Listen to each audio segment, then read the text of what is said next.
はい、それではお時間になりました。皆様。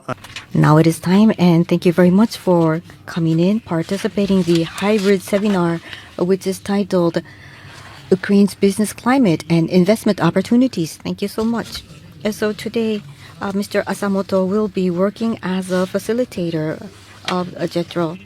And last year, October,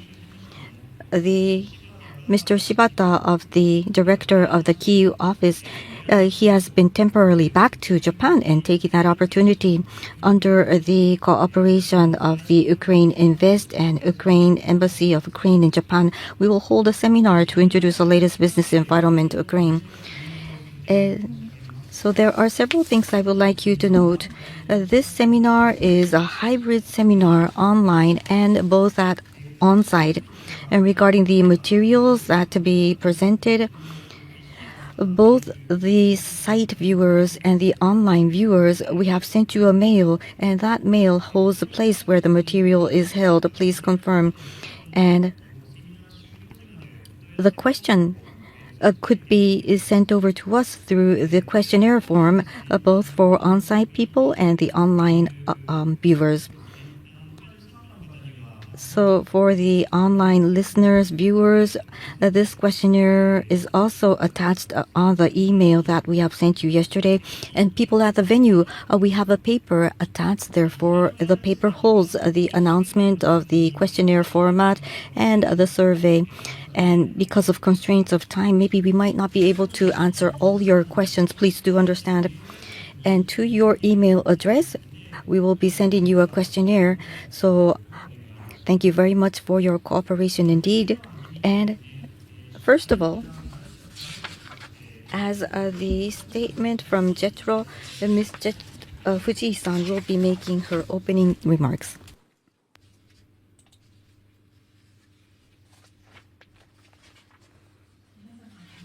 Good afternoon. I am Mari Fuji, Director General of Research and Analysis Department, JETRO. Thank you very much for participating in today's hybrid seminar, which has been co-hosted by JETRO, the UkraineInvest, and the Embassy of Ukraine in Japan, entitled The Latest Trends in Ukraine's Business Climate and Investment Opportunities. I would like to express my hearty gratitude to His Excellency, Mr. Kolsinski, Ambassador of Ukraine to Japan, and Mr. Davide Arahamia, Chairman of the Supervisory Board of UkraineInvest, and Mr. Melchenko, Acting Executive Director. I would like to thank you all. JETRO is focusing on disseminating business-related information about Ukraine. We launched a country page for Ukraine on the JETRO website in April last year, and introducing daily developments in Ukraine in our daily web news entitled Business Flash. We also provide information such as case studies of Ukrainian business by Japanese and foreign companies, and introductions of influential Ukrainian companies. And in this way, we have provided a wide range of information. As Mr. Asamoto have earlier mentioned, in October last year, we opened the Kyiv office in the capital of Ukraine and started operations such as local surveys, information dissemination, and business matching support. When the Kyiv office was established, JETRO concluded a memorandum of cooperation with UkraineInvest. Today's seminar marks the very first cooperative project since the conclusion of the memorandum of cooperation with UkraineInvest. I'd like to express my gratitude once again to the UkraineInvest and Embassy of Ukraine in Japan for co-hosting this event. In Japan, JETRO established the Ukraine business desk at our headquarters in October last year. And on this desk, we collaborate with JETRO Kyiv to strengthen support for Japanese companies and their business in Ukraine by utilizing JETRO's domestic and international networks. This seminar is held as part of this initiative. I hope that today's seminar will be a useful opportunity for Japanese companies to consider future business in Ukraine.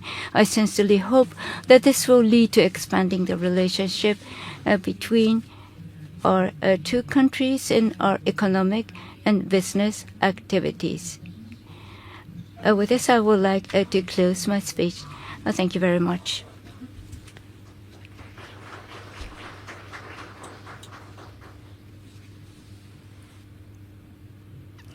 Thank you very much. Today, we have the honor of having Ambassador of Ukraine to Japan, His Excellency Mr. Sergei Korsonsky. The floor is yours. 皆さん、こんにちは。駐日ウクライナ大使です。Sergei Korsonskyです。よろしくお願いします。It's a big pleasure to meet with you today, both online and offline, and to talk about business opportunity in Ukraine. Since the last year, we see a really exponential development of economic ties between Ukraine and Japan. Beginning from last year, reconstruction conferences and events around reconstruction conference which happened,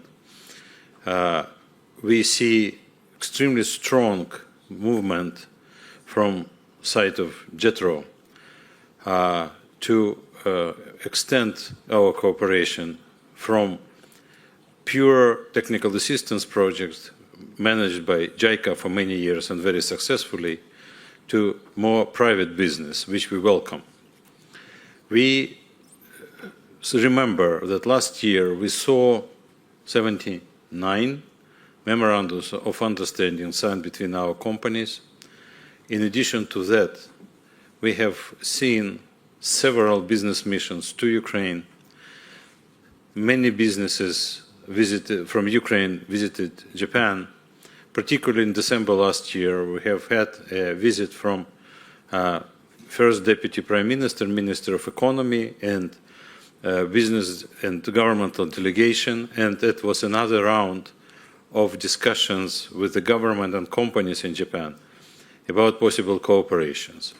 The direct results of that, we have now established a platform between Ministry of Land, Infrastructure and Transportation and corresponding Ukrainian body for bilateral projects development in reconstruction, in infrastructure, in major infrastructure in Ukraine.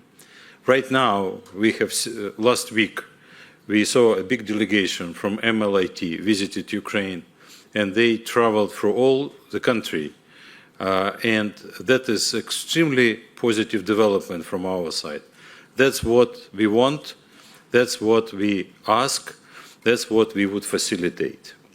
So I would like to express our immense gratitude to JETRO and to JICA for being our partners in all those endeavors.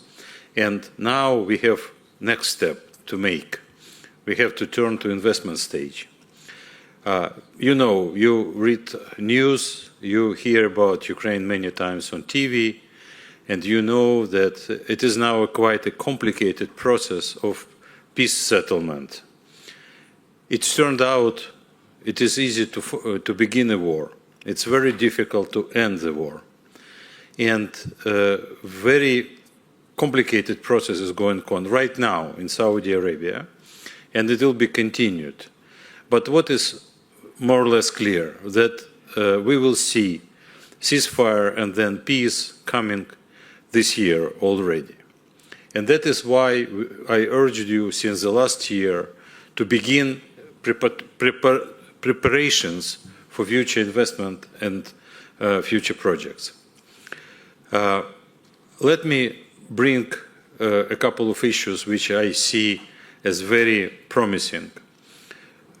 Among maybe number one, that's how Ukraine could be helpful, and where I think the investment will bring for both Ukraine and Japan extremely positive results. That's agriculture.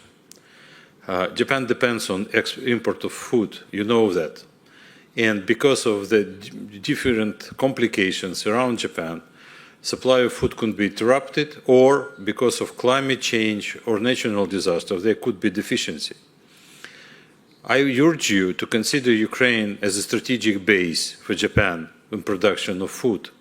With your technology, your equipment, your biotechnologies, your fertilizers, you can produce excellent quality products in Ukraine and sell it, if you have enough, to the markets around the globe, or to Japan if you feel that Japan needs additional supply. I can tell you that Ukrainian private sector is very much eager to see Japanese investment. Definitely, you have to be cautious. You have to be very attentive to agreements you sign. You have to check rights on the land and the quality of your partners. That we always stress that it is absolutely impossible to imagine that we will see problems on this kind of business. But if, and we already have very good partners who can work with you on food production, and that will contribute to food security in Japan. And the problem which exists in the world because of climate change, when other countries, very populated countries, needs additional food. Another area which is extremely important, again, for both of us, but for Japan too, that's development of sophisticated equipment to monitor and protect Japan. I mean different kind of drones. As you see, this war is now turned out the war of drones. And we are not talking about weapons. We are talking about drones which can be your eyes and ears in the air and in the sea, which is more important. And Ukrainians can produce and already produce those equipment. But with your electronic, with your engineer genius, which is very well known in the world, we can produce products which will be immensely important for both Japan, Ukraine, and maybe for like-minded countries like Philippines and others which needs support in East Asia. Number three, that's infrastructure. The number of objects destroyed by war by Russians, specifically in energy sector, it's immense, really unbelievable. We survived with already 3 winters with your support, with support of other partners. But this is, all those solutions are temporary. We need permanent solutions. We need your vision of planning and your experience in reconstruction. Today, the 14th anniversary of the Hoku earthquake, we remember we tried to help at that time with our modest abilities. But I'm very proud that Ukrainian scientists, even now, they work in Fukushima University to help their Japanese partners to understand more about radioactive contaminations. But if we talk, that's one side, but if we talk about infrastructure, you know better how huge was destruction caused by tsunami and earthquake. And now you travel to Sendai, you travel to Fukushima, you don't see it. So you know how to do that. I read the report about the Commission of Reconstruction. As well, I read a report about the previous commission on earthquake in Kobe. So I know that you have very clear vision what steps you have to do to reconstruct immense territory destroyed by natural disaster or war. That's what we need. We need your companies, your engineers to come and see what can be done. Financial instruments are all in place. All the banks or insurance companies, they're ready to provide credits, they're ready to support you. It's extremely important development. We when we began to talk about 2 years ago, it was not even possible to think. Now we have Nexi and JEBIC ready to work with private sector to invest and to work in Ukraine. Have in mind that whatever the peace settlement will be, we are going to be members of the European Union. That's a long way, but we will be there. So some companies already, we met at the embassy and we talk about production on different products, which could be interesting for EU markets. That's what we want to do. Now it's time to open new enterprises in Ukraine and to produce those equipment, which later on will be sold to European Union territory. So thank you very much for participating in this event. Thank you very much for supporting Ukraine.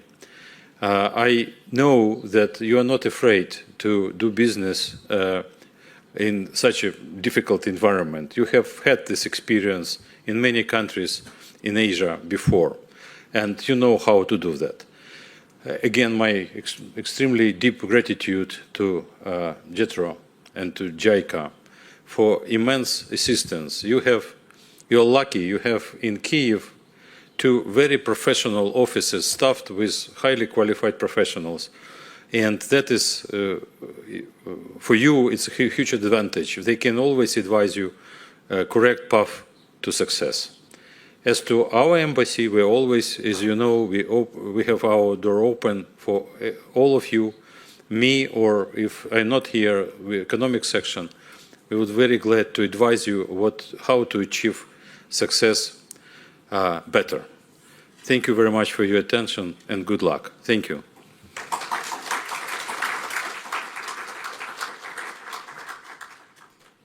Hi. Thank you very much. And now next, we are calling upon Mr. Alexander Melnichenko, the acting executive director of UkraineInvest. He is to be making his comment through online.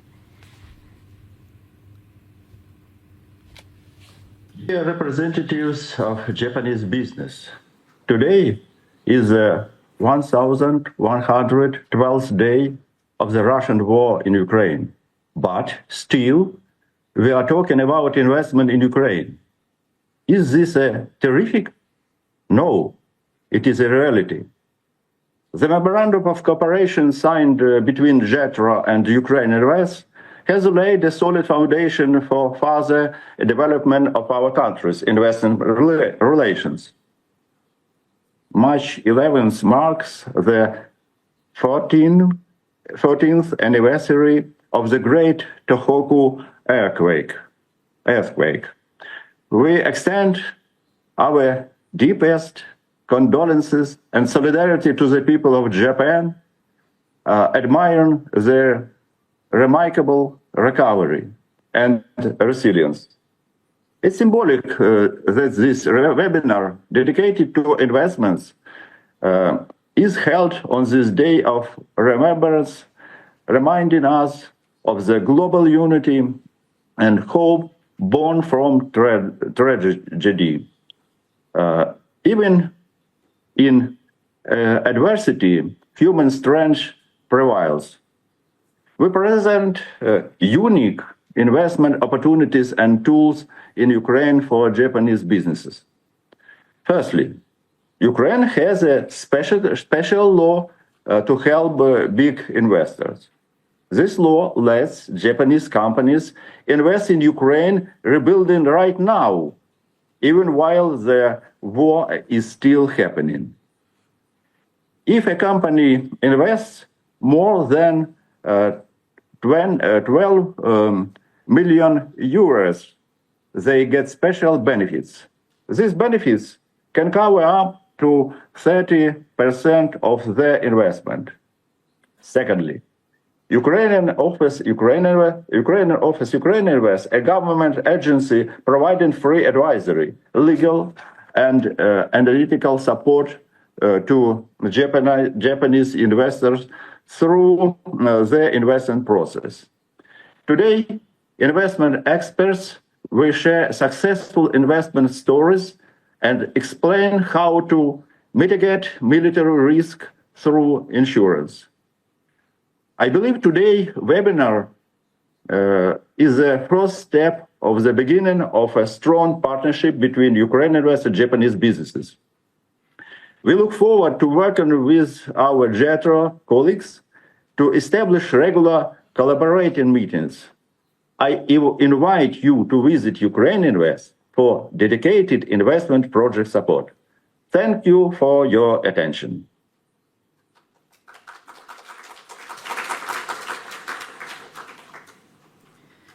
Thank you very much. Now we would like to move on to the lectures. Firstly, we would like to welcome Mr. Shibata Tetsuo, Director General of JETRO Kyiv, and joined by Mr. Sakaguchi Ryo. Mr. Sakaguchi will be attending online. The floor is yours.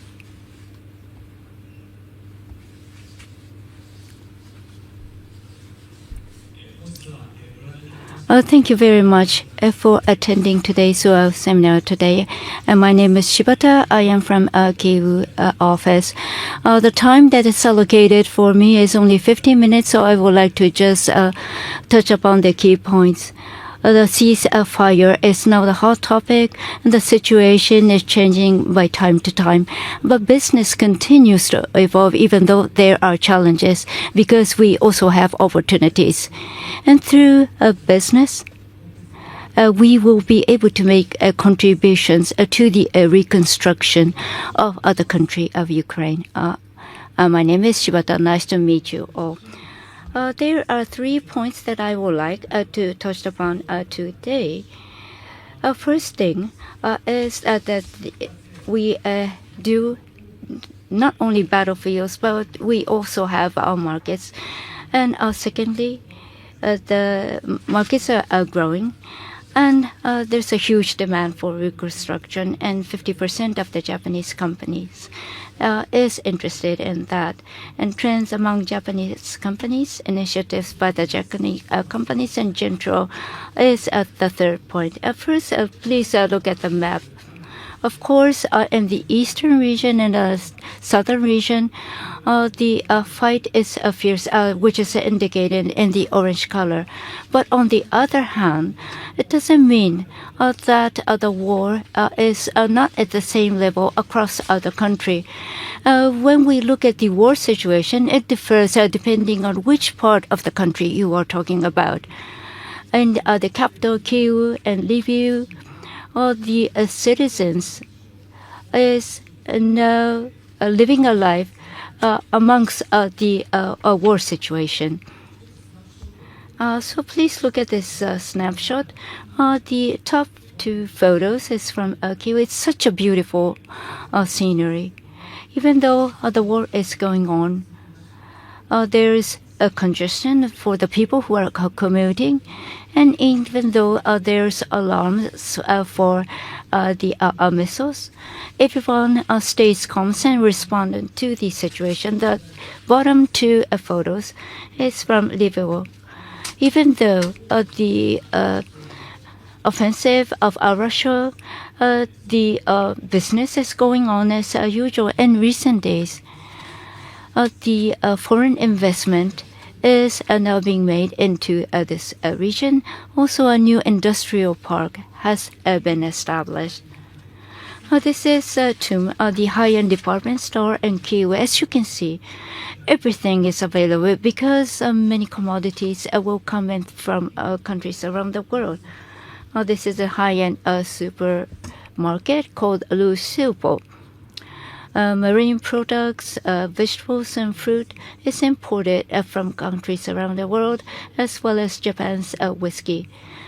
This is one of the biggest distribution network, it is operating quite well. They invite buyers from many countries, and so the Japanese products are there.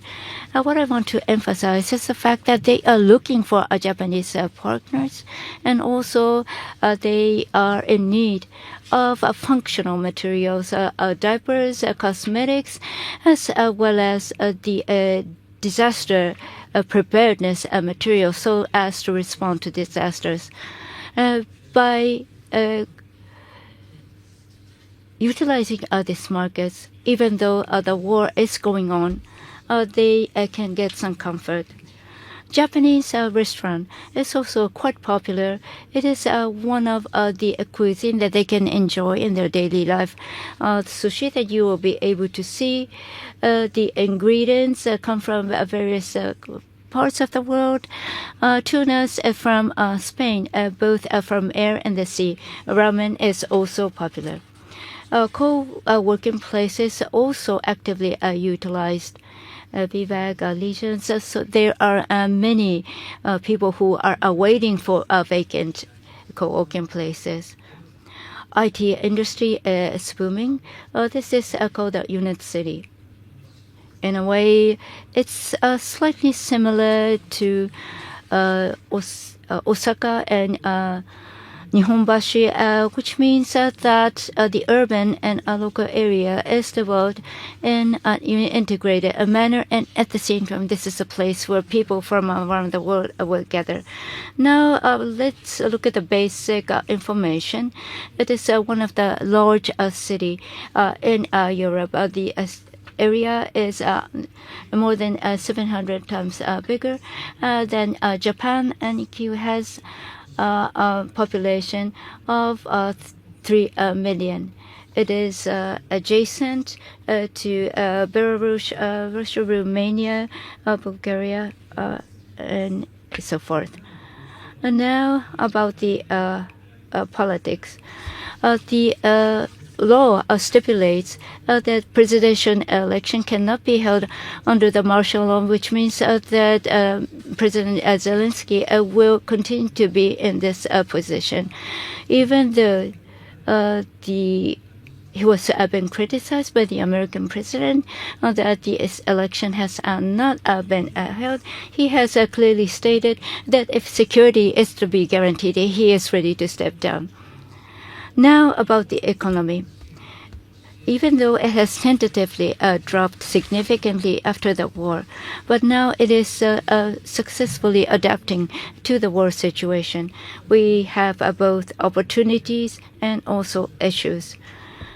And the biggest part is the highest demand, which is said to be at the size of 78 billion. And at the same time, Ukraine is abundant with natural resources, not only minerals, but agricultural products as well as human resources. But at the same time, there are various issues.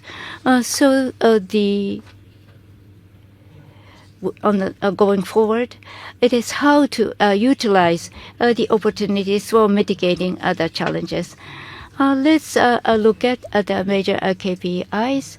As you can see, the GDP is now improving, as well as FDI. And also, the sentiment of the economy is also improving. Let's move on to the next topic. It is about the growing market despite of wartime. A huge reconstruction demand is drawing attention. Every year at JETRO, we conduct a survey among the countries that operate in Europe, and we have responses from 79 companies. And more than 50% have responded that they are interested in the reconstruction Ukraine. But at the same time, they have to manage the risk, including war and the risk related to their business. And many companies is waiting to resume or start the trade with Ukraine. And they have responded that they want to invest in Ukraine in their reconstruction project. This is one of the big tendencies that we have captured. Already, approximately 40 companies is operating in Ukraine. Despite the war, they are already there, and they are creating employment opportunities. And as you can see, many companies are on sales of about automobiles and machinery, equipment, and facility. For example, the production is limited to wire harness and so forth. These are the basic contents of what they do, and they have the automotive sales as well as the machineries. We also have manufacturers, Sumitomo Electrics, Fujikura, and Iyazaki. Even despite of the war situation, they continue to operate in Ukraine. At the same time, there are new initiatives for collaboration covering various fields. Based on these collaborations, there are some projects where Ukraine will come into Japan. One of the panelists who will be coming on stage is one of them. That is NX, and they are collaborating for MAG. This will be further elaborated during the panel discussion. Military, medical devices, construction materials, consumer goods. As you can see, there are various movements observed in order to capture the opportunity of reconstruction of the country. The area that is drawing special attention is Lviv, which is located in the western area of the country, collaborating with UK. Not only the population, but also the industry is now moving from east to west. This is actually created by Dalia, who comes from Lviv. Who works for JETRO. Like this, people from not only from Lviv but from Ukraine is working here in Japan, and working together with the Ukrainian people is also one of the demands that we can see. The final point is the tendency of Japanese companies and also what the Japanese government is doing. Last year, the conference on Ukraine's economic recovery had been held, and the Prime Minister have touched upon this, and the Minister of Foreign Affairs, even though it's limited to Kyiv, going over to the country has been permitted. And on that occasion, even though there's a long list has been signed on that occasion, it is not limited to bilateral agreements. Some of them are partnership involving other countries such as Turkey. Even though the progress, there is some disparities, the preparation towards achieving these are now in progress. At the same time, the support activities are also ongoing. UNIDO as one of them. It is supporting the partnership that will make contributions to the reconstruction of Ukraine. And the biggest amount of the support that will be provided is 10 million. And the first call for submission has closed last month. At the same time, the surrounding countries, Poland and Romania, if the project can make contributions to the reconstruction of Ukraine, Japan is willing to support them as well. JETRO provides various informations to make contributions to this end.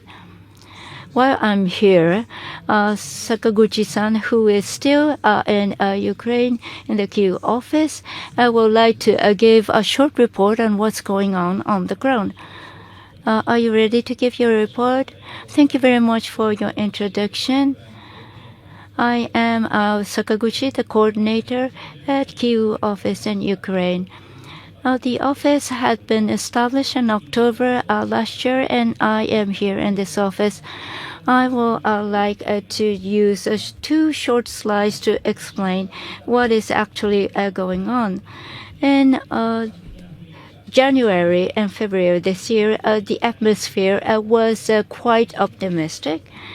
And the Chamber of Commerce in the United States had conducted a survey, and they have compiled the 90% of the development of their business, or it can maintain plus. That was the response. In February the same year, the European Association has also conducted a survey for the members, and 77% answered that they will continue their business in Ukraine regardless of the ceasefire.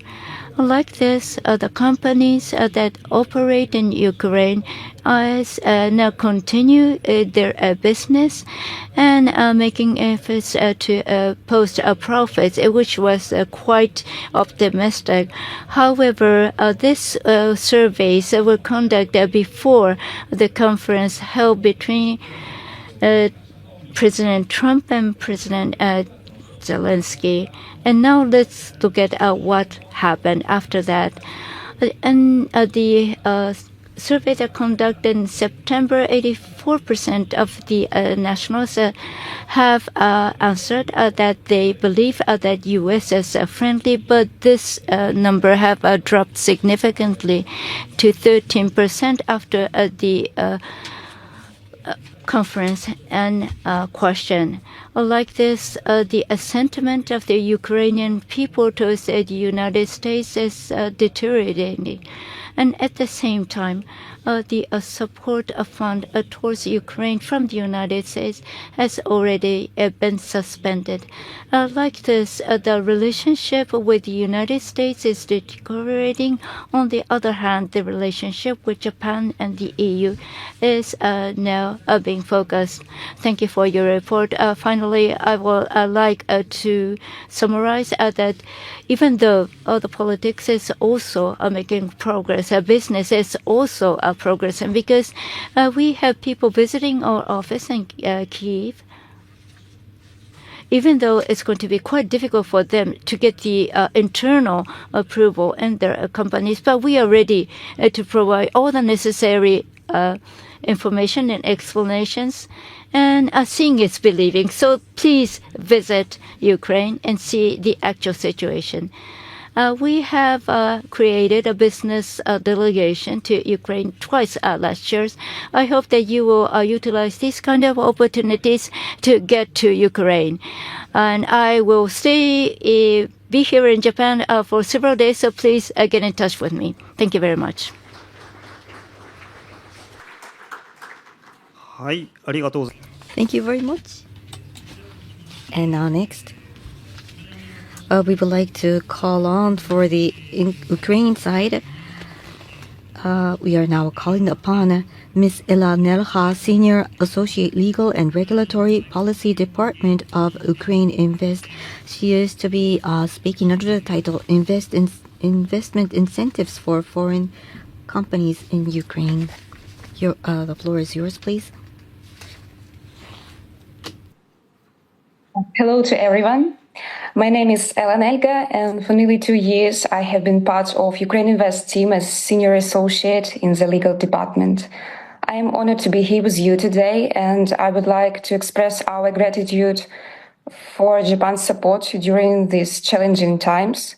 And also I would like to thank JETRO for providing us with the opportunity to present Ukraine and explore its prospects together.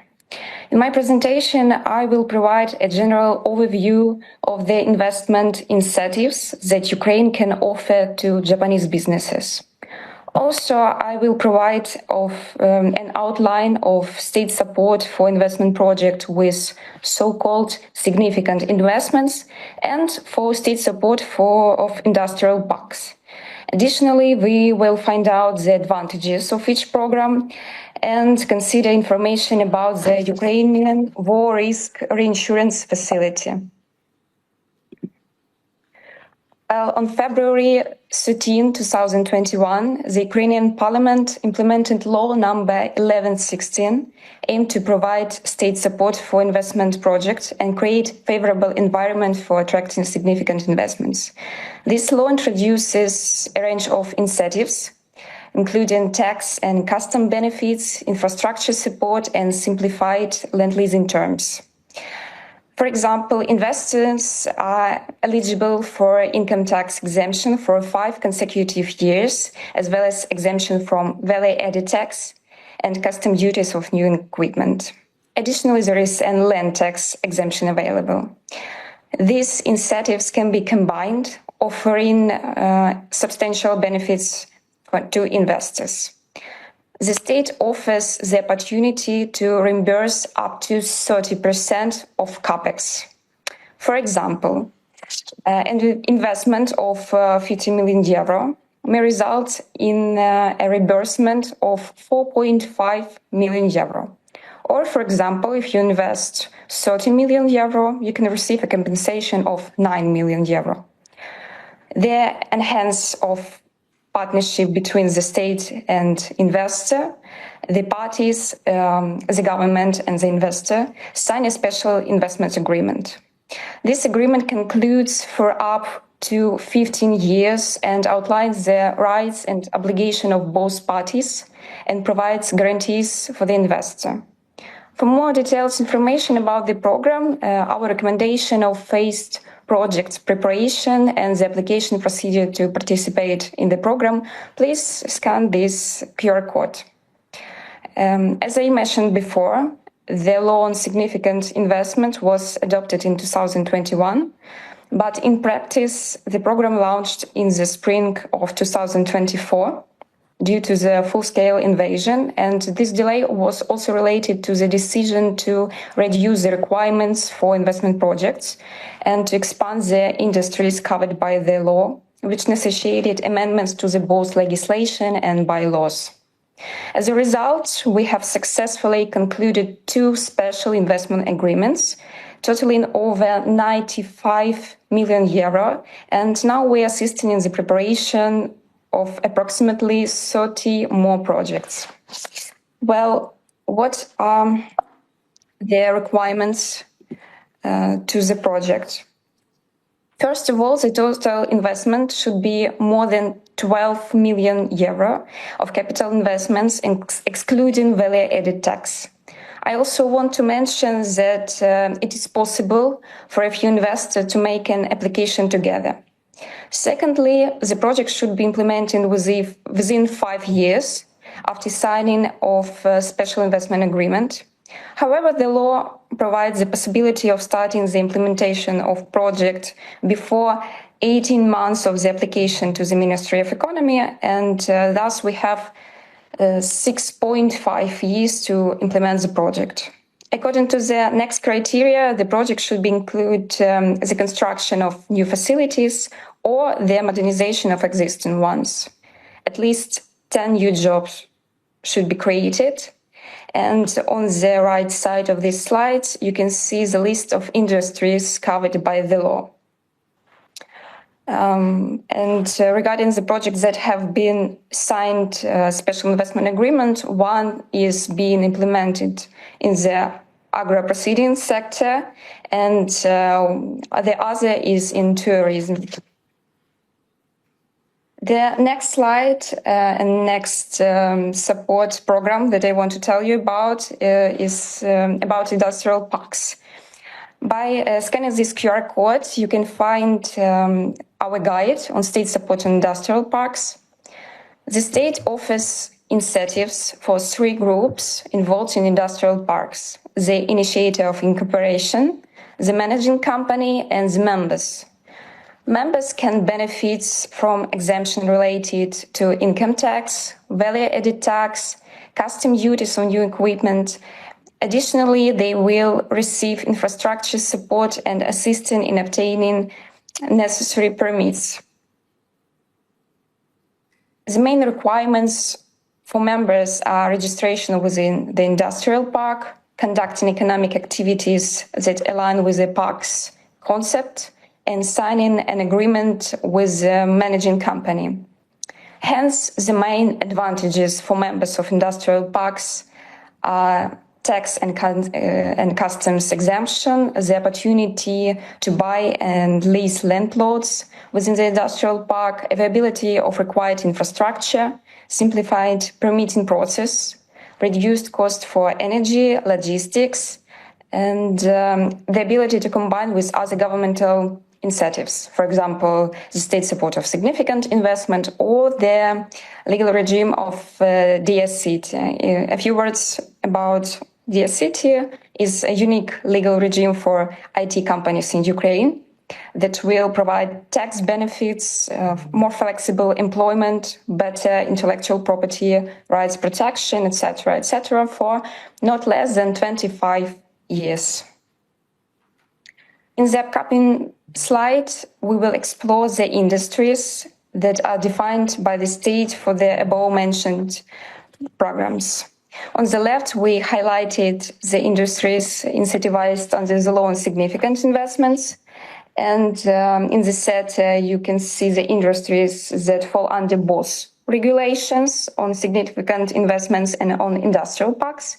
And they can be combined, but investors can't receive the same form of state support twice. And on the right side of the slide, we outlined the industry that is stimulated only under the law on industrial parks. In the following slides, I will briefly combine these programs and based on the types of state support. Both programs provide tax and customs benefits to the investor. The main difference is that according to the law on significant investments, the exemption from corporate tax, income tax is applicable for 5 years, and according to the law on industrial parks, for 10 years, but only if reinvestment. Both programs provide assets to necessary infrastructure. The difference is that during martial law, non-refundable financing for arranging of industrial parks is unavailable, and clearly defined boundaries for financing infrastructure facilities, up to 3 million euros. If you're talking about other forms of state support, regarding compensation of interest rates of law is applicable for is not applicable for both programs during the martial law, and preemptive right of land use is only for significant investments, and compensation for losses of forestry production is applicable for both programs. In the next slide, you can find active projects that receive state support from these programs. Currently, more than 100 industrial parks are registered, and more than 2,500 hectares of industrial land are awaiting for their projects. Also, projects with signed special investment agreement are highlighted in green.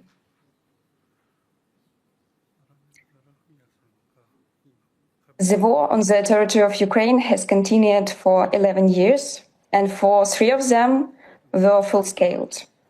All these years, we continue to develop, build business, and improve ourselves for future generation. We adapting to the conditions that we have now. Currently, war risk reinsurance facility has been implemented in Ukraine, and this unique program offers property insurance with a maximum coverage for up to $50 million per object.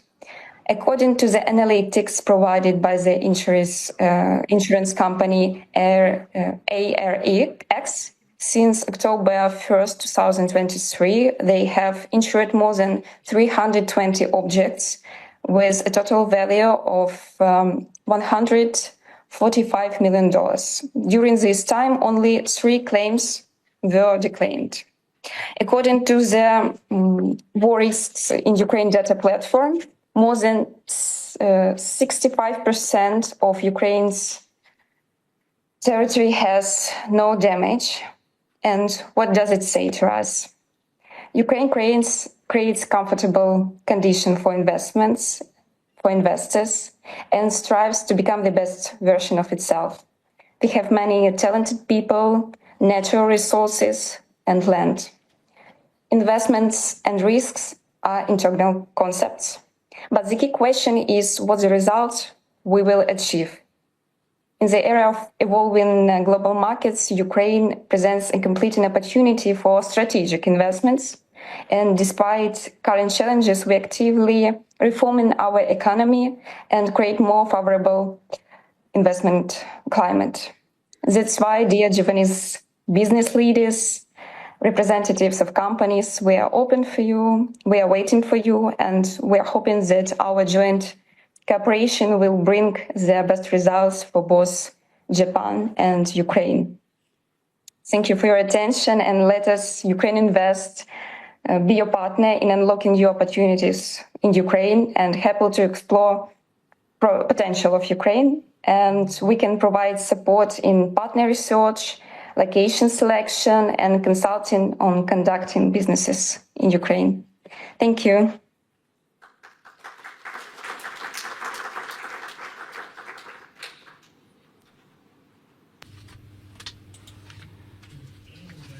Thank you very much.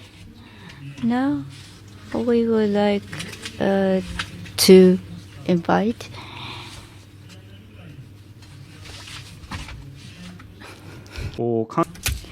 So now we are waiting for Mr. David Arahamia because he is now online, Chairman of Supervisory Board of UkraineInvest, Member of Parliament of Ukraine. Mr. Arahamia, please, the floor is yours. Hello, everybody. And I would thank you for the opportunity to speak in front of you today. And first of all, before we start, I always say big thank you for to Japan as the country, to Japanese government as the government, and to Japanese people, of course, who support Ukraine in such a very difficult moment. We know that all Japanese people really feel sorry for all the problems that Ukraine is suffering right now. And we really appreciated this. I'm saying this not only from myself, but also on behalf of all Ukrainian people that we represent. We know that Japan traditionally was very interested in investing into Ukrainian projects. I don't know how many of you have been to Ukraine. Even during the war, is relatively safe to travel to the west part. I invite you guys to come over and take a look, meet Ukrainian businesses, talk to Ukrainian businesses, and find the early ways to start to collaborate, maybe find the local partners, because you all know that it's very hard to do the business in the foreign territory without having a good local partner. We, as UkraineInvest, as the key strategic partner from the government of Ukraine, are ready to provide any kind of support that you need to facilitate your possible investments. We give you people, we give you concierge services, we give you analytics, we give you legal support. We try to find you the partners locally. We would do whatever it needs to be done. It's our job, our mission to facilitate in developing joint businesses in the Ukraine. It is very good to hear that we signed MOU with JETRO in October 2024, because this is built, a very concrete fundament for the future collaboration and the future platform for attracting Japanese investments into Ukrainian economy. We also did a number of legislative initiatives in our parliament in order to facilitate and stimulate foreign investments. If you have a project, any kind of a project that is worth of 12 million euros investment, there is a number of special options and special conditions and special terms for you to facilitate and give you special tax benefits on the land, special duties when you import some equipment from your country or from any other countries. So I invite you to talk to our team and find out all these opportunities.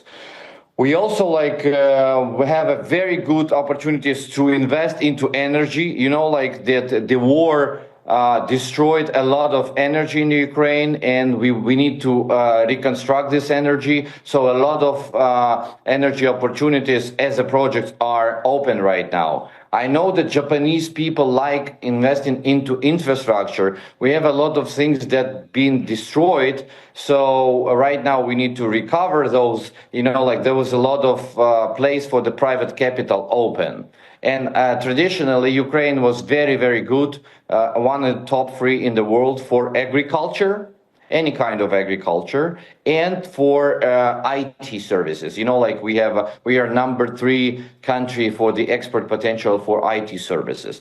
So we have a Rakuten office, for example, and they do a lot of developments over here. So there is already good examples of Japanese companies present in the Ukrainian markets. So I wish you all the best.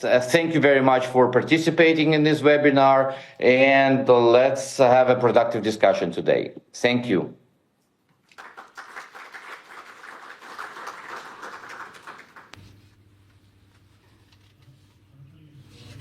Thank you very much, Mr. Arahamia.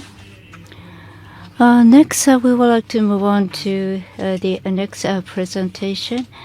It has been pointed out by some of the attendants on page 2 of Mr. Anerha's presentation. The QR code was not really accessible.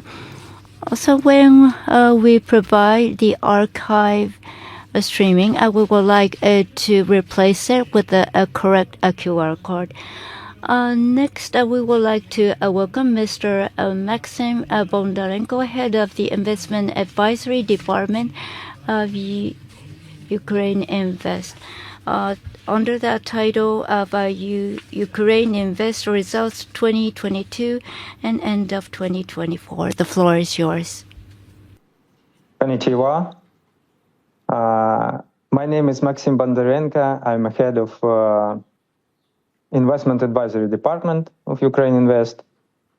Now I will share you our presentation. Just a moment. This presentation will provide an overview of the key results and achievements of UkraineInvest from 2022 to the end of 2024. Despite the ongoing challenges due to the war, UkraineInvest has been instrumental in facilitating and promoting investment in Ukraine. During this period, we have seen significant efforts to attract foreign direct investments, support local businesses, and enhance the overall investment climate.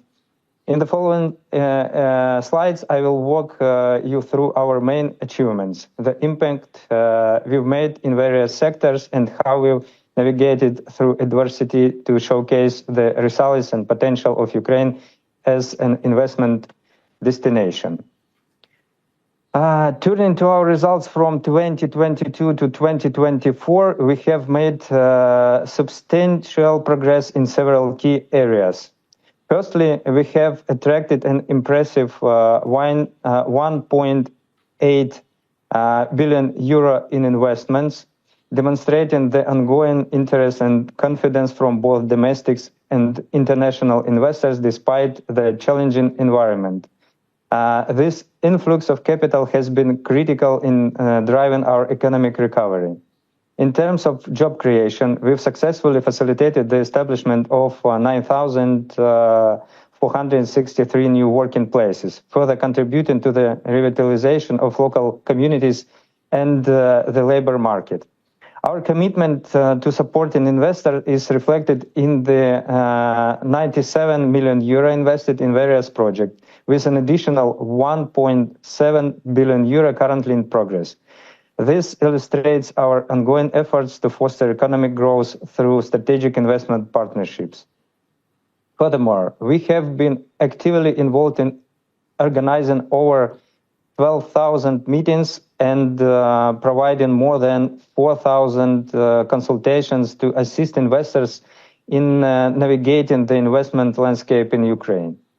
All these figures reaffirm UkraineInvest's roles as a key facilitator of investment and economic development in the country. We are proud of these achievements and remain committed to enhancing our support for investors as we move forward. Moving on to our projects initiated after February 24, 2022, we are proud to highlight that UkraineInvest has supported over 1 billion euro in new investment during this period. This substantial figure is a testament to our resilience and commitment to fostering a favorable investment climate, even amid the ongoing challenges posed by the war. Additionally, we have successfully signed 2 special investment agreements, which serve as a formal commitment to encourage and facilitate significant investment projects in Ukraine. These agreements not only provide essential support to investors, but also demonstrate the government's dedication to creating an attractive environment for foreign capital. These developments signal a strong message to both domestic and international investors about Ukraine's potential for growth and recovery, reaffirming our mission at UkraineInvest to attract and nurture investment in the country. This slide highlights the praise and recognition that UkraineInvest has received from various esteemed partners and clients for the excellent public services we provide. Florian Mail, head of IKEA in Ukraine, acknowledges our commitment to supporting investors, showcasing the value of our services. Mauro Longobardo, CEO of the ArcelorMittal Kryvyi Rih, expresses his satisfaction with our prompt and professional responses to business challenges, highlighting our role in navigating issues that arise during operations. Bilal Eksi, CEO of Turkish Airlines, expresses gratitude for our help in resolving premises issues at Borispol International Airport, further underlining our collaboration with international businesses. Galina Rusanova, CEO of Daska Bunge Ukraine, recognizes the timely support we provide essential for the successful commissioning of their plant, which is crucial for their operations. Roman Rublevsky, Director of Electrolux Ukraine, emphasized that UkraineInvest activities contribute to bringing Ukraine closer to victory and economic prosperity, fostering hope and determination. Wojciech Michałowski, CEO of Berliner Group, shares his deep gratitude for our assistance in resolving critical issues such as VAT refunds, enabling them to resume pre-war production levels. These testimonials not only demonstrate the trust and reliance placed in UkraineInvest, but also reflect our unwavering commitment to facilitating investment and supporting our partners during these challenging times. On these slides, we present a snapshot of significant projects that UkraineInvest has supported from 2022 to 2024, showcasing the diverse investment opportunities within key sectors of the economy. Because of time, I will not dwell on these slides full on. You can read them in more detail in our presentation. So I will show you a few of them and go ahead. Separately, I would like to show some bright examples of successful investment projects implemented in Ukraine after the start of the full-scale invasion of the Russian Federation. This slide highlights the significant progress of Austria's Kronospan Group in Ukraine. specifically their commitment to develop an industrial park in Rivne region centered on woodworking. This initiative is a substantial boost to the local economy and the woodworking sector. The launch of a 200 million euro oriented stand board production line last year showcases Kronospan's dedication to modernization and expanding Ukraine's manufacturing capabilities in the woodworking industry. This investment expected to enhance production efficiency and meet both domestic and international demand. The development of the industrial park and OSB production line will create a multitude of job opportunities in the Rivne region, providing valuable employment and skill development for the local workforce. This initiative is essential for fostering economic growth and stability in the area. This slide presents an existing development in the construction materials sector, highlighting German company Knaus initiatives to construct its second dry wall and dry mix plant in Ukraine. This investment not only demonstrates Knaus' confidence in the Ukrainian market, but also underscores the potential for growth in the construction industry. The 150 million euro investment in the Ternopil region signifies a substantial commitment to enhancing local production capabilities. This new plant aims to meet the increasing demand for drywall and dry mix products, which are essential for modern construction practices. By establishing a second plant, Knauf aims to reduce reliance of imported construction materials, thereby strengthening Ukraine's supply chain resilience. This move is particularly important in the context of current economic conditions and will promote sustainability within the industry. A significant investment by the British Unilever Group, which is constructing a new plant dedicated to the production of personal care products in the Bila Tserkva Industrial Park, located in the Kiev region. The investment of 20 million euro indicates a focused efforts by Unilever to enhance local manufacturing capabilities for personal care products. This strategic move will enable the company to better serve the regional market, ensuring product availability and responsiveness to consumer demand. This slide showcases the Finnish Peikka Group Corporation's initiative to establish production facilities within the Bila Tserkva Industrial Park, specifically focused on manufacturing composite structures. This investment highlights Peikka's strategic interest in expanding its operations in Ukraine. The development of production facilities for composite structures is vital, as the materials are increasingly used in modern construction for their strength, durability, and lightweight properties. Peikka's expertise in this area positions them well to meet the growing demand for innovative construction solutions. The investment by Peikka Group Corporation in production facilities for composite structures represent a significant advancement for both the company and the Ukrainian construction sector. This initiative reflects the potential of foreign investments to contribute to economic growth and technological advancements in the region. Next one. This slide highlights the progress of the Swiss company Nestlé as it completes the construction of a new noodle plant near Lutsk.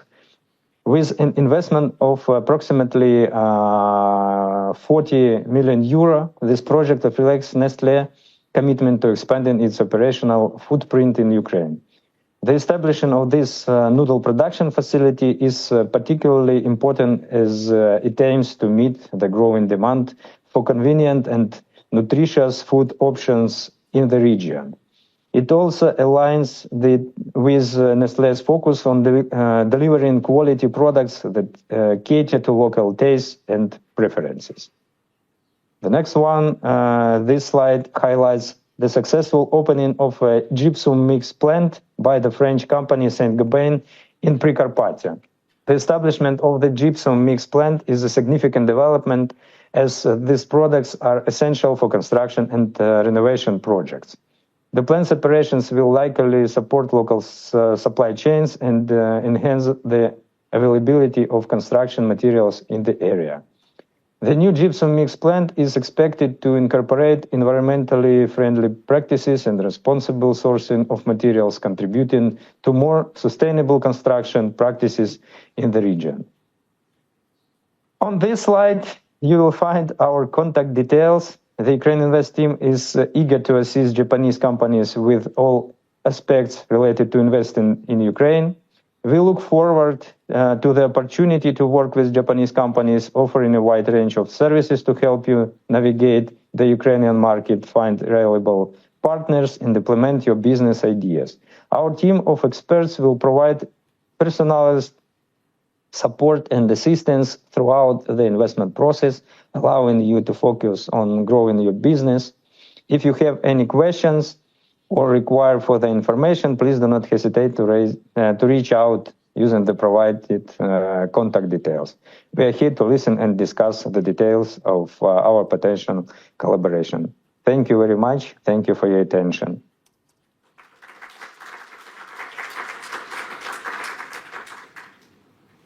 Thank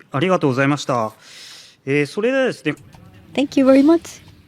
So from here on, we would like to go on with the Q&A. So we already have various questions through the format. Thank you so much. And as already mentioned, so both for the online, offline listeners, if you do have questions, please send your questions via the questionnaire format. And we already have several questions. Therefore, we would like to maybe merge some questions very similar. First of all, our first question goes to Mr. Shibata, the Director General of Kyiv office. So when you are having some transaction with Kyiv business partners, what communication language do you use? That's one question. And the second question is, at the local side, I think you are doing many activities, sales activities. So what is going to be the security-wise comment or tip in going around Ukraine? And the other thing is about the visiting Ukraine. Maybe are there any relaxation for Japanese citizens to go and enter Ukraine or visit any other cities within the country? So we're waiting for you, Mr. Shibata, please.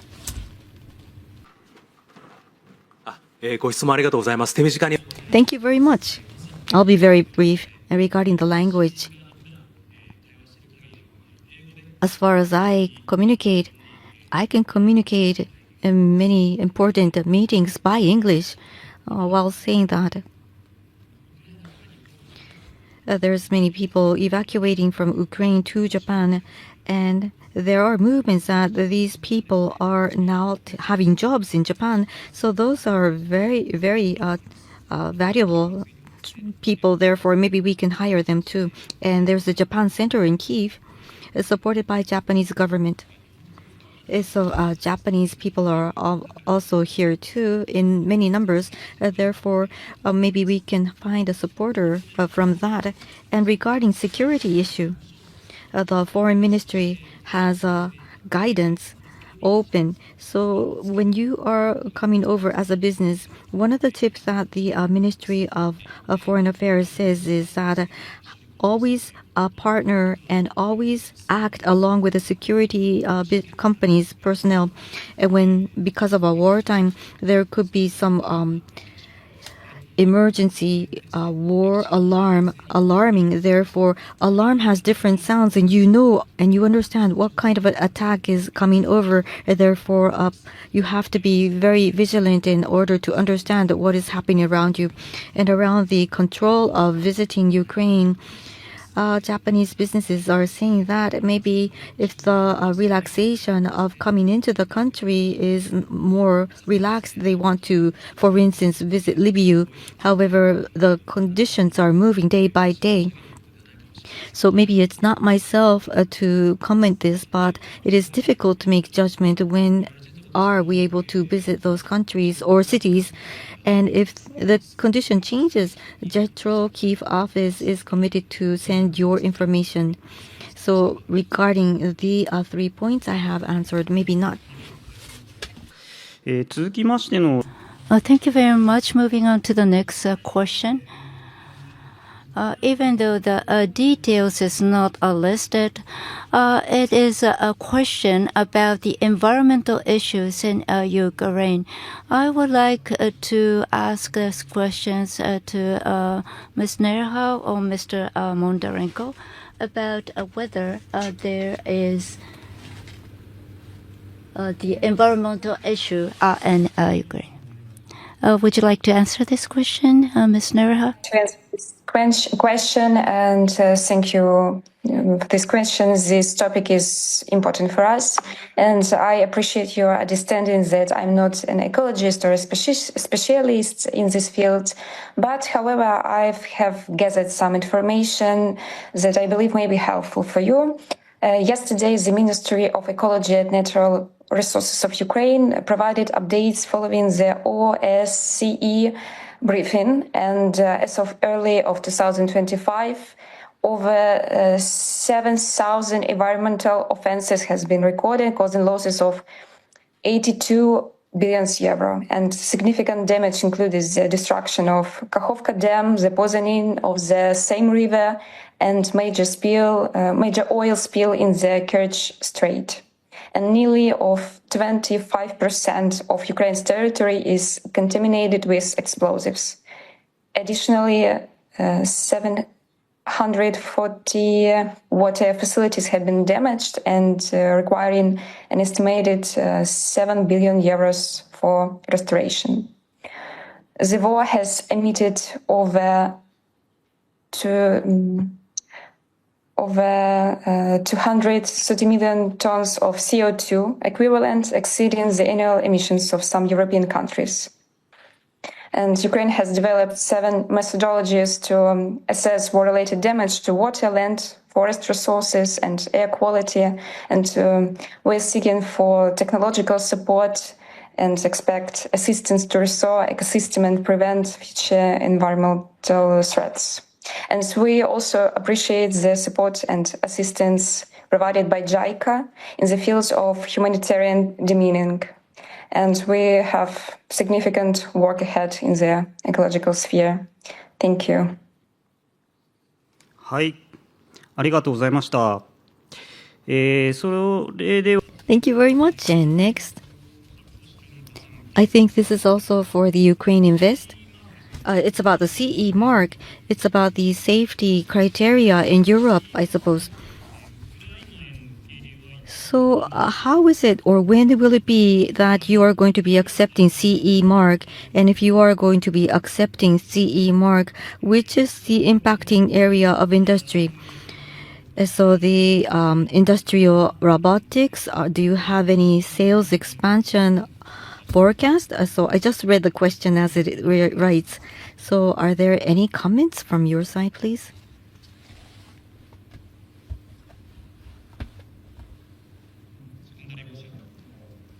We need to check it, this information, and we will answer you a little bit later, maybe. はい、わかりました。ありがとうございます。 Thank you very much. So one more question. So when the Japanese companies are investing in Ukraine, we need to secure personnel. So what about the supply of the labor in Ukraine? I think this is a question to the UkraineInvest, probably.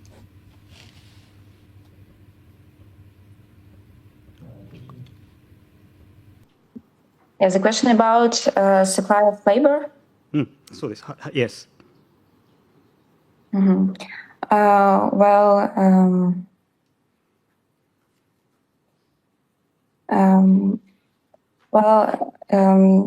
We prepared more information about this question, and it's. I guess it will be better if you send this question for us, because it's very large question and we need more detailed information about this, because we have a lot of legislation that regulate this labor regulations. If it possible, I propose to collect such questions to the list, and then we will discuss it with our team and send you the answers for these questions like this. はい、ありがとうございます。 Thank you very much. Well, just put aside that we would like to go on to the panel discussion because of the constraint of time. And now we are to change the settings for the layout. Therefore, for the online listeners, could you please wait? Thank you. Now we are ready with the layouts. So the panelists, could you come up to the stage? For the panel discussion, Mr. Ryo Koba, Senior Director of Global Strategy Planning Department of JETRO, will be the moderator.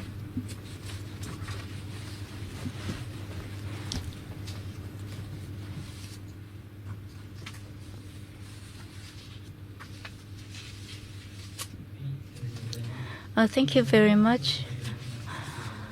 I am Koba from JETRO.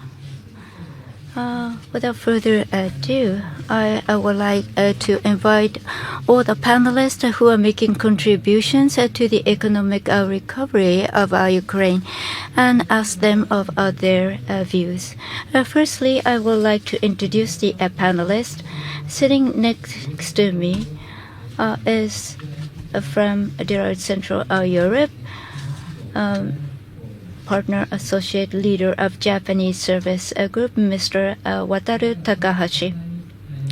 Next to Mr. Takahashi is the head of Ukraine Crisis Response, Recovery and Reconstruction, Middle Eastern Europe Department, JICA.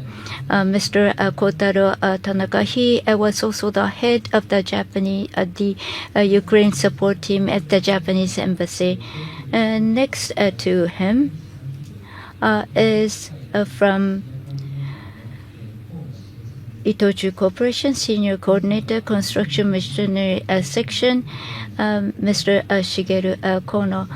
He has been the head of the key branch in Ukraine before the war.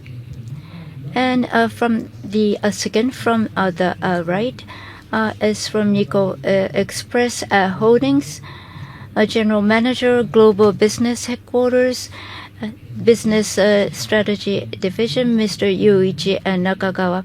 In December last year, they have signed a memorandum of cooperation with the Ukrainian logistic company Formac.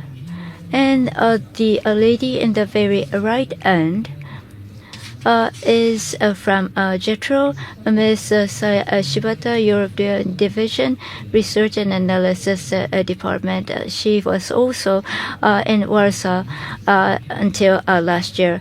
Now we would like to ask the questions to the panelists. So I will ask the questions, and I hope that you will answer my question. I hope that you would briefly introduce yourself before you give your speech. Firstly, I would like to ask a question to Mr. Takahashi, who is involved in a wide range of problems in Ukraine. As Mr. Shibata, Director General, had explained about the support and the corporations operating in Ukraine. What is your view on this issue? Hello, everyone. My name is Takahashi, and I'm the head of Deloitte Ukraine's Japanese Business Service Group. I have been involved in Ukrainian business since 2004, and since 2014, I have been providing tax, legal, accounting, consulting, and other services to Japanese companies in Ukraine, as well as assisting them in our business expansion. and I am now currently involved in various cases related to economic reconstruction. We have more than 500 specialists in Warsaw. We are collaborating with a queue of people to deliver a service. I am based in Warsaw, Poland. I will talk about the current business environment in Ukraine and business opportunities for Japanese companies going forward. Next slide, please. As explained by Shibata-san, the number of Japanese companies operating in Ukraine has remained the same in the past 10 years. It's around 40. And the number of Japanese companies in production is limited. JT International Tobacco Factory and Wire Harness Manufacturing Company. But on the other hand, IT and telecommunication sector is active. Hitachi acquired Global Logic and quite active in offshore businesses. And one of the leading companies, Q Store, reached a basic agreement and set up an office together with Lockton. And now look at the background situation because of the low number of Japanese companies. This is mainly about the concerns related to compliance, such as corruption and bribery, difficulty in complying with regulations, lack of information. Likewise, in Rockshot, the certification processes take time, and also it's time consuming, and also difficulty in gaining business related information. In addition to that, geopolitical instability is another factor that has stimulated all the concerns. These the result of JETRO's survey targeted for Japanese companies have also pointed out similar issues, a lack of information, risk and security issues, and also infrastructure and logistics. As earlier mentioned, you may think that Ukraine, the entire country, is dangerous because of the war, but this is not true.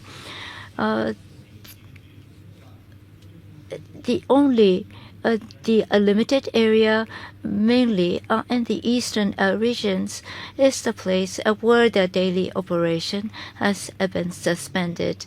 Actually, in Kyiv and also central and western regions of Ukraine are relatively safe, and business and production activities are active.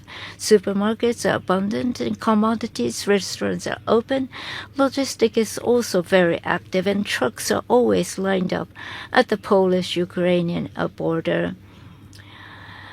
Also, in Lviv, which is a large city in the west, housing construction is quite active. Under this kind of situation, despite of the war, there has been extensive amount of investment for foreign companies over the past 2 years. I will distribute the material later on, but it's not limited to infrastructure, but for consumable products and other daily products. For example, Philip Morris, British Tobacco, Nestle, and all those kind of companies are making investment with a scale of 40 to 50 million. Amazon is also active. The cloud technologies is investment, which is at amount of 75 million to implement the platform.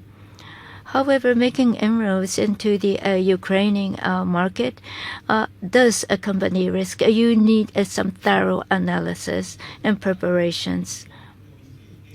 if the Japanese companies are thinking about making inroads into Ukraine, it is in fact a market worth making advancement because Ukraine is quite positive towards Japanese businesses, and also I assure you that you will be able to get extensive support. At the same time, they have a large number of excellent IT and other human resources. This adds another attraction to the Ukrainian market. In addition, government-related organizations such as JETRO and other ministries and agencies are currently supporting Japanese companies' business in Ukraine in various aspects and the reconstruction assistance.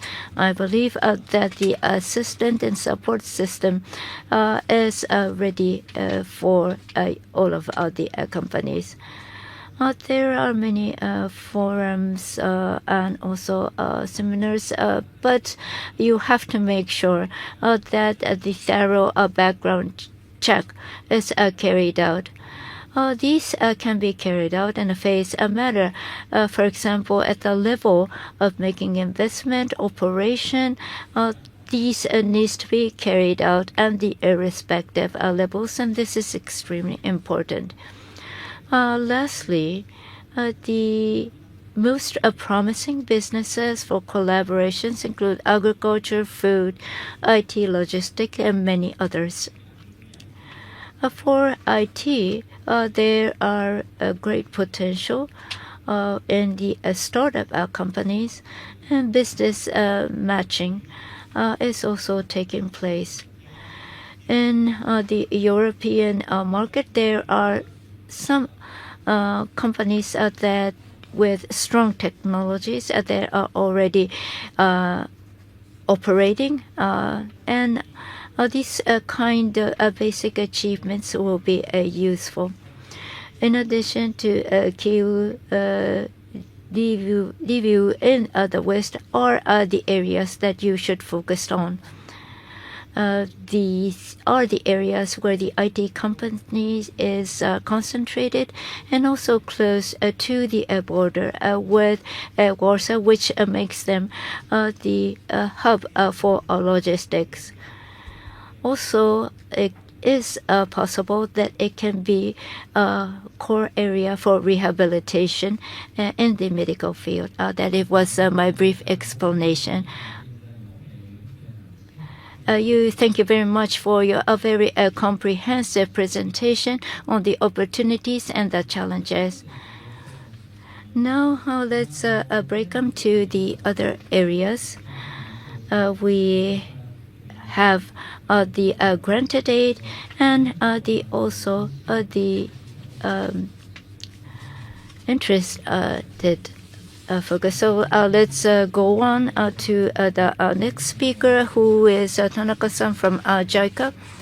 You have been the head of the office to offer support. Many companies through JICA support, the grant aid has been the basis in their operation for many companies. What is the basic policy at JICA to operate in Ukraine, and how can Japanese businesses be involved? My name is Kotaro Tanaka, and I am the head of the office in the support for Ukraine. Since 2022, I have been seconded to the Japanese embassy in Kyiv. Of course, the business in Ukraine is not that easy. I'm aware of that. But as I have conversations with people on the ground, I feel the potential of the Ukrainians as well as the Ukrainian businesses. I believe that the economic reconstruction business is quite a business, and I hope that the Japanese companies will utilize these opportunities. The aspects that JICA will offer support is basically follow what we have done in the past. The removing of the landfills, and also the removal of the weapons, and also the supporting infrastructure, including the power stations, also promotion of the industries and export and governance, which is also the core.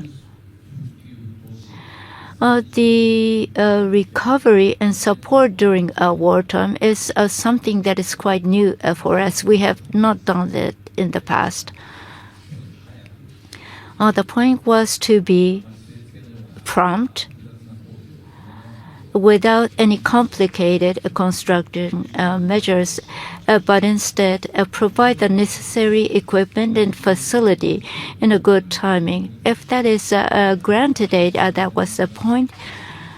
But we also have technological assistance, but it's not easy for send us the required personnel.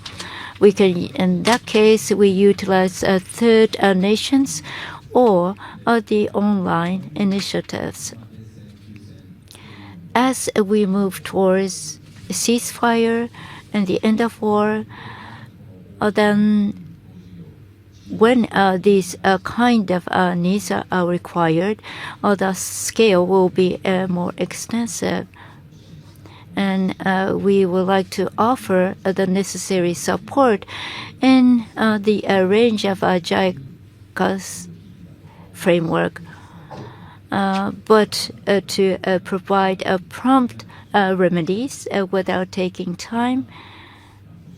But at the same time, we should create plans under a mid to a long-term perspective, because we will be moving towards that direction. Industry-wise, the land and electricity infrastructure, and that will be the core of our support. But when we look at the mid and long-term perspective, if Ukraine becomes the member of EU, then we will have to take that into consideration. If we are looking at power generation infrastructure, we were focusing on quick delivery, which can solve the problem more quickly.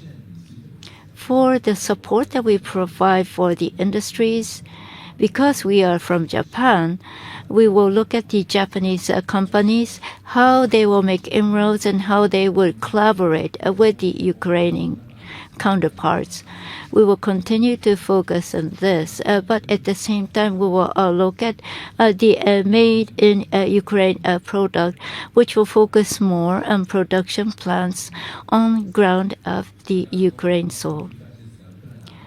This can be a repetition, but Ukraine has many strong points in various industries like IT, drones, agriculture, food producers, and natural resources. And also human resources is another strong point. If we could collaborate with Ukraine involving other Japanese industries, that can be one direction that we can pursue. Thank you very much. Thank you very much, Tanaka-san. So you are already active in various fronts in a strong way, and EU harmonization is also within your eyes too. So I understand very well your position and how you are going forward. And now we would like to call Kono-san from Itochu Corporation, because he is in very different businesses in Ukraine. And how do you see the business in Ukraine, sir? Mr. Kono, please.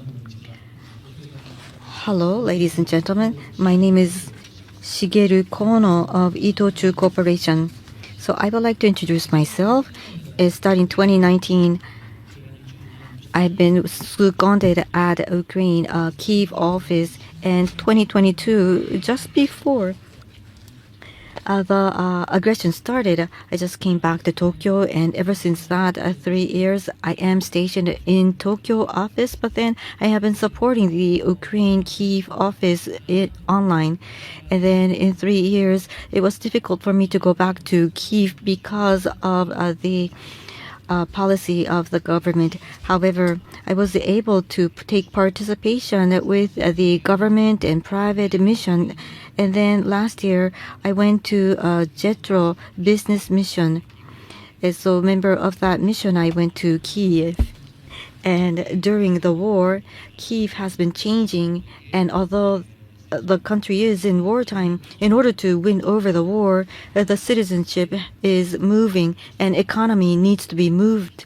That is all I felt when I visited Kiev. So to Koba-san's question, as one company that is always working with Ukraine, I would like to make my comment, my statement. So the first starting from the commercial business, in Itochu Corporation, after the Soviet Union has been destroyed in 1990s, we have created an office there. And ever since, Japanese automobile, the finished cars from Japan has been exported. And we have been working on the refurbishment of a compartment of trains, metro trains, and the sunflower oils and other grains exported to the third countries. So we have been handling import and export, various commodities that we have been handling for transaction. And since the war started, what we really feel is that even when the war is ongoing, all the businesses that we have been continued so far should be continued in order for Ukraine to be able to be viable, and that is going to be a support for the country too. That is what I really feel.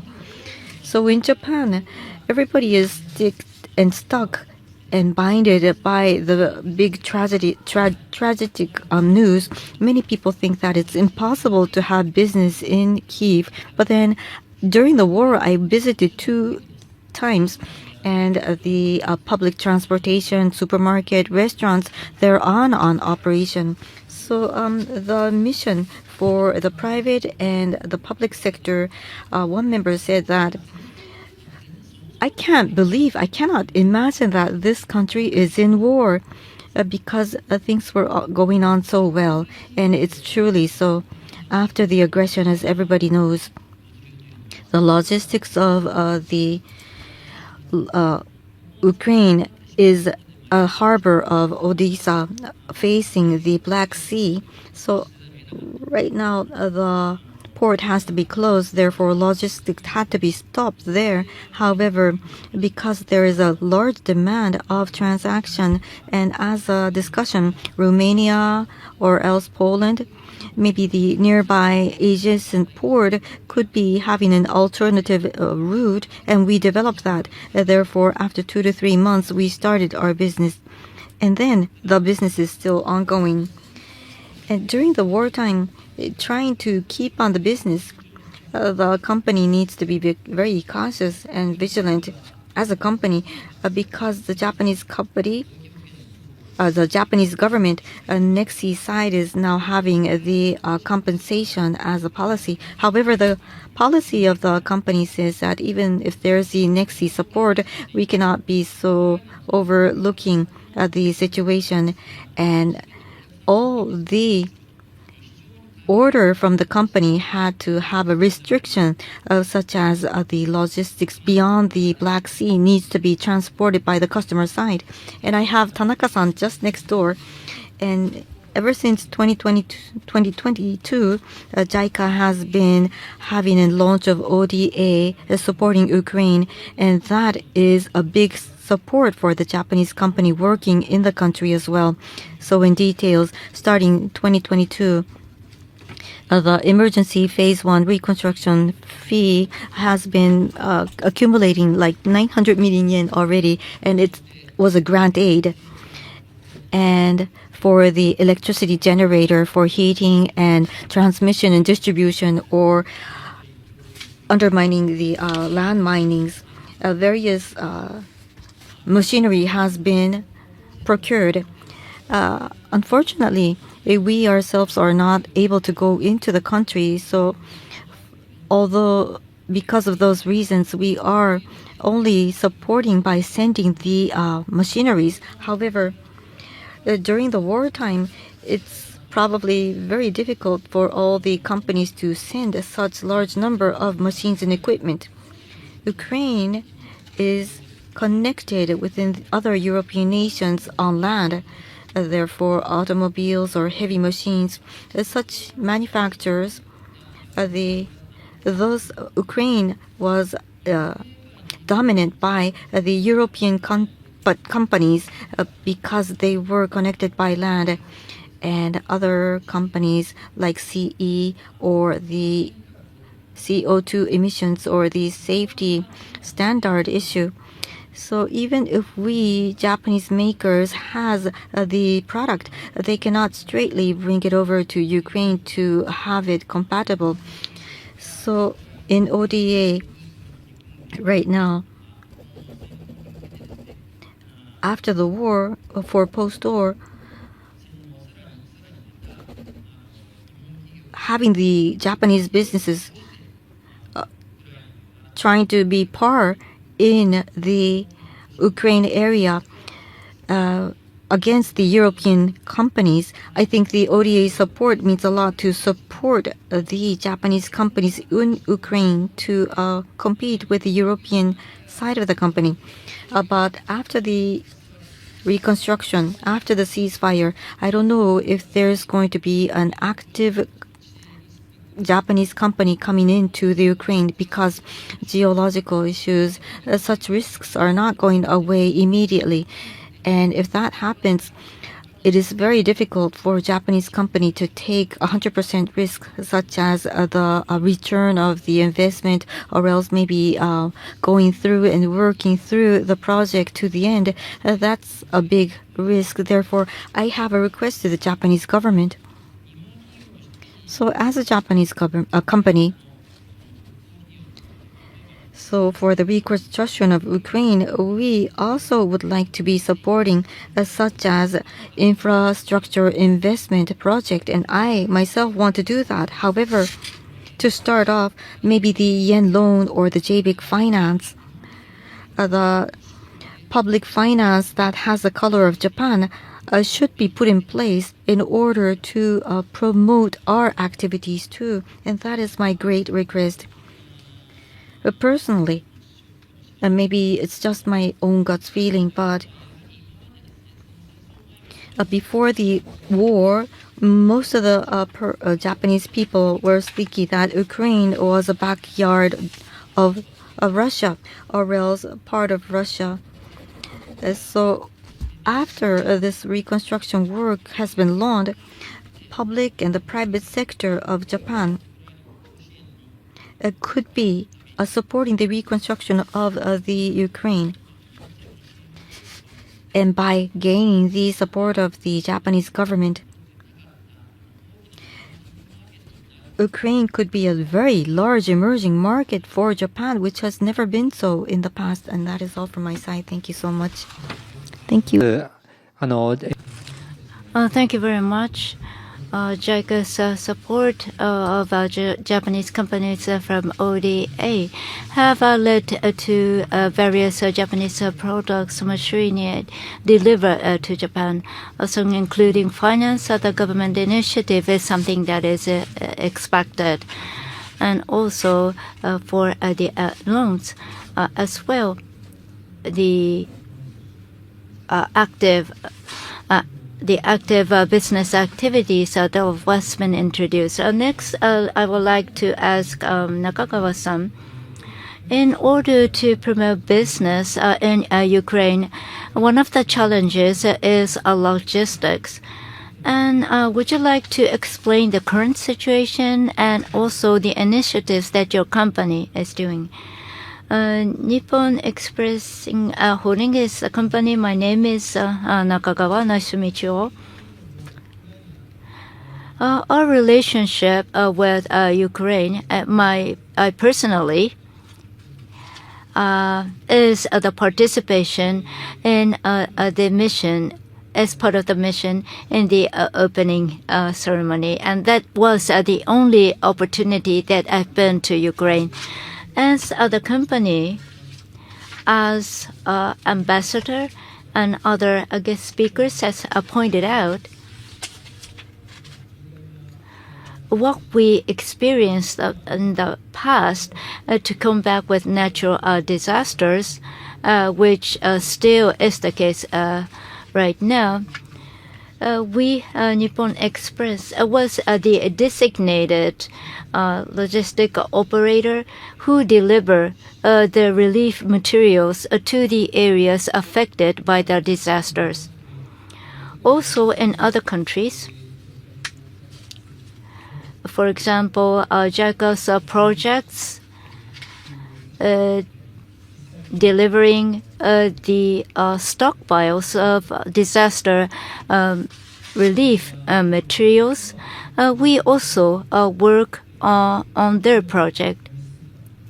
For example, the PKO and Southern Sudan's self-defense forces operation is another project that we have been involved in, even though it is suspended temporarily. Like this, towards the people who have been deprived of their daily lives, we have been providing the support that we can so that they will be able to lead a life close to what they have enjoyed. From this perspective, for the reconstruction of Ukraine, I would like to work together with the Japanese companies who share the same idea. That is the instruction that we have been given from the top management, and we are operating accordingly. As to the actual situation, Kono-san has already touched upon this. The current situation can be featured by the long route that we'll have to take. Except for the east area where the battle is quite intense, we are able to operate and deliver goods in most of the part in Ukraine. But for example, the Odessa, the harbor, and also the airport is still closed to date. Poland, Slovakia, Hungary, and Romania are the routes that we can get. So to say, the east side borders are the route that we are able to utilize. Like this, the route that we'll have to follow is quite a long distance, and this is one of the features that we are now facing. But based on what we have done in the past, there are things that we are already doing. We have partners inside Ukraine. Of course, they are important. But at the same time, when our clients ask us to get involved in the project, we make sure that one of our employees will carry out a feasibility study so that we'll have a thorough understanding of what will happen on the ground. Of course, irregularities are unavoidable, and some of them are beyond our imagination. This is something that is quite troublesome, and what we need to avoid by all means, because we are a logistics company. For the projects that we are involved, we make sure that our employees will carry out the feasibility study. And also the custom clearance is another hurdle that we are facing.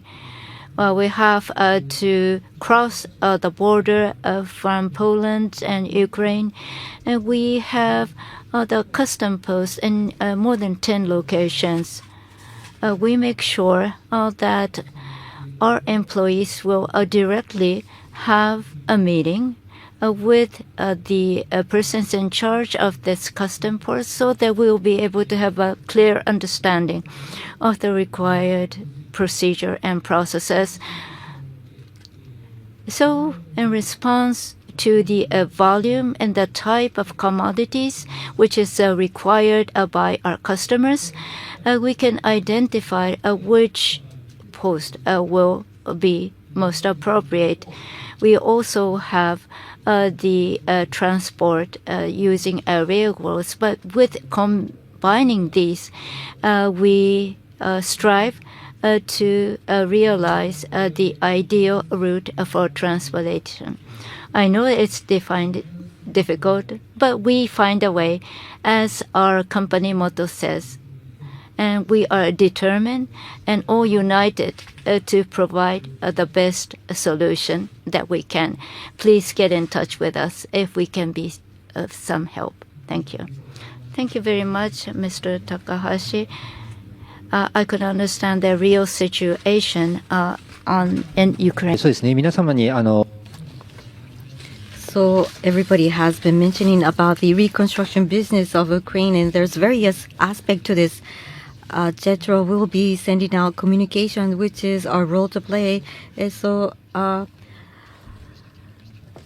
Takahashi-san and others has been mentioning that they lack information. Therefore, Shibata-san, from your side, what information are you going to be sending?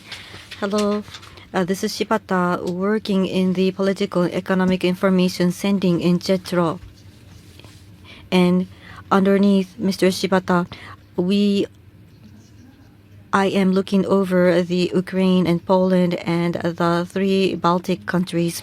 So currently, I am looking over the CIS and mainly working for the Ukraine to cover the country. So myself, I would like to talk about how I am going to be sending out information regarding the country. So in JETRO, from Daily Sense, we send out information political, economically, and when you are actually doing business in Ukraine, there could be some regulational information that I will bring up to you, or else when you are finding or trying in search for a local company, we are making the match. So today, I would like to introduce part of our work. On the left part, top of the slide, this is a picture of Ukraine today. So currently, the war is ongoing. However, the picture shows how people are living a daily life very strong. And there are some retails and restaurants for high-income earners going in businesses too. And there are some restaurants run by Japanese people. Therefore, we are to introduce such companies too. So first of all, we would like you to be knowing what the environment of Ukraine is like. On the right-hand side top, this is an information sending, part of the information sending that we send out for you to benefit from when you are opening businesses. So when you are working or trying to think about Ukraine, this has information about the rental office costs or employee wages, transporting goods and tax systems. So all the information needed is in here. And this one is provided by JETRO in all same format. For instance, you can just compare with Middle East and Ukraine. Therefore, in that way, I would like you to utilize this format. And the other one is about the regulational information. We are to disclose this around the mid-March.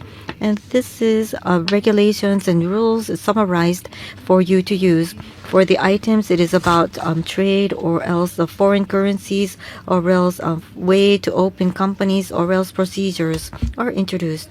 For instance, regarding the foreign exchange point is currently, there's the martial law ongoing. Therefore, beyond the border, the currency bringing out beyond the border has some limitations. So there too, we have a summarization of tips for you to use. And lastly, this is a project that I would like you to know. This is the 100 companies in Ukraine. So therefore, this one introduces what companies are existing, what kind of an advanced technologies are there in Ukraine. And by interviewing, we are going to be introducing 100 companies in Ukraine. And next page, please. So today, I will be introducing 2 out of this 100 companies. Number 1 company is Fuji Group. So this is the largest retail group in the Ukraine. So as our office head has been saying, 4G Group is running Lucille, the very high-end company. And they have over 700 retail stores. So Ukraine business, people images about humanitarian aid and infrastructure. However, JETRO is also focusing Ukraine as a place to invest. The Fuji Group is keen to procure Japanese goods. So last fall, procurement staff of the group is coming into Japan.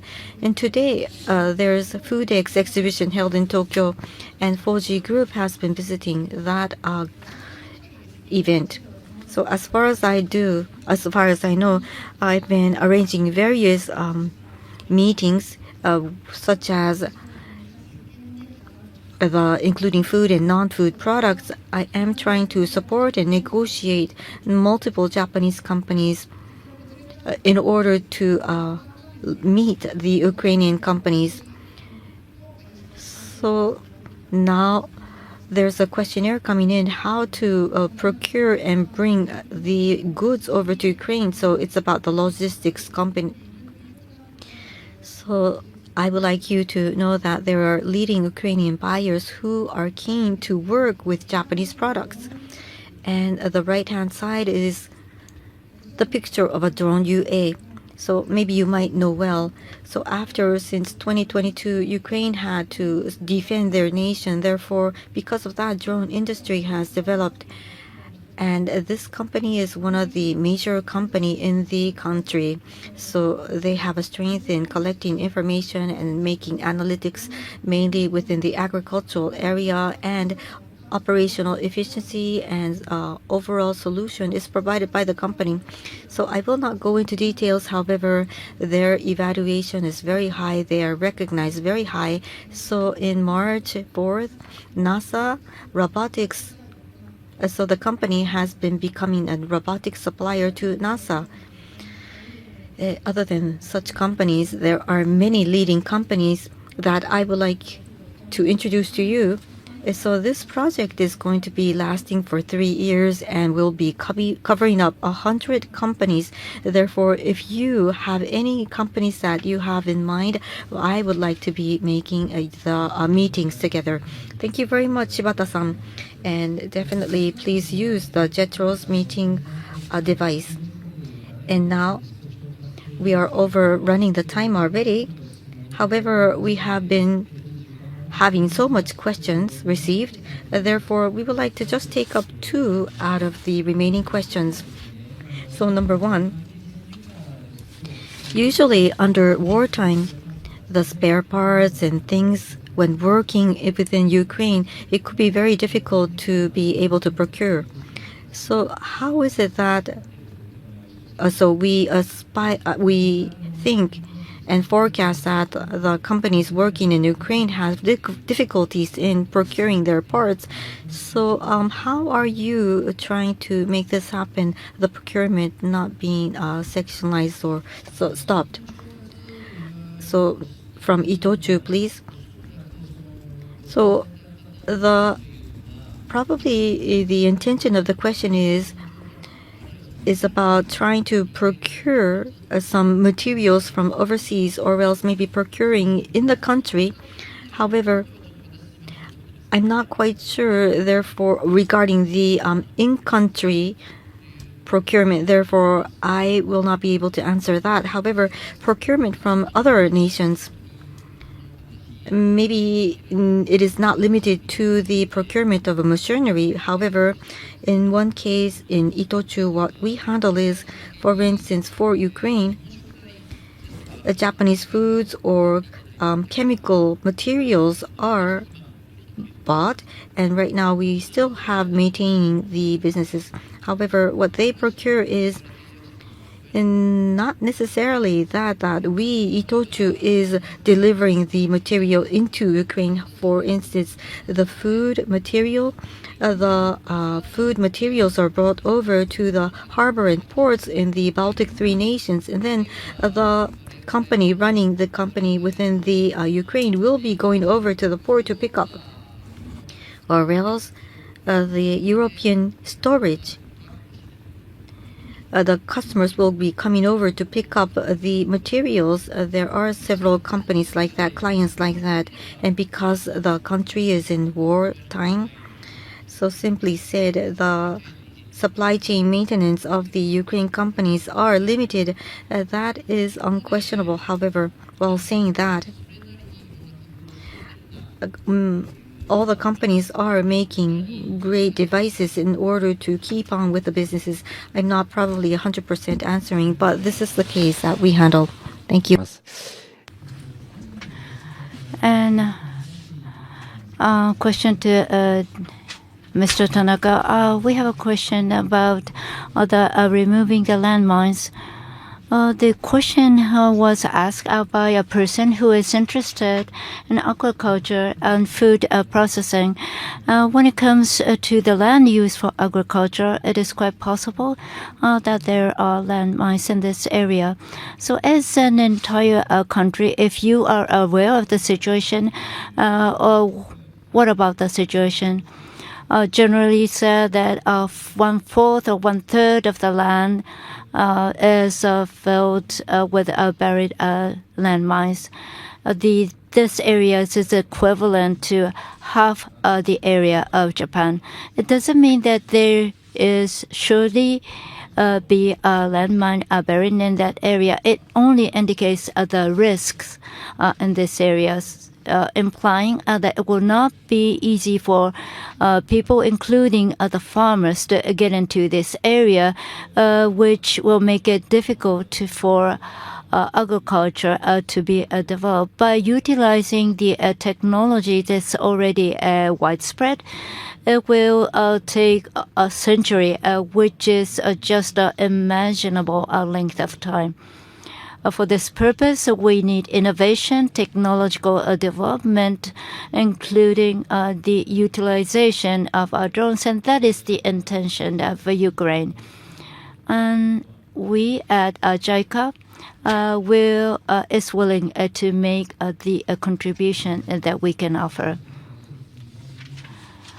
If we can utilize the unique technologies that we have, I hope that the situation will improve. I'm sorry that we have passed the time that we have been given, but I would like to close the panel discussion. Please give a big round of applause to all the panelists. And thank you very much. Thank you very much for all the panelists. Please return to your seats. I have to apologize because we are 10 minutes past the scheduled time, but I would like to close today's seminar.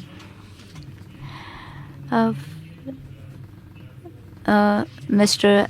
Melnichenko, Mr. Gondalenko, and Ms. Nereha, thank you very much for taking part in today's symposium. We will be closing today's seminar. Starting from March the 18th and for 3 months until June the 18th, it will be a stream as an archive streaming project. Please utilize the archives. Thank you very much for taking part in today's seminar during your busy schedule. I hope that you will continue to use JETRO going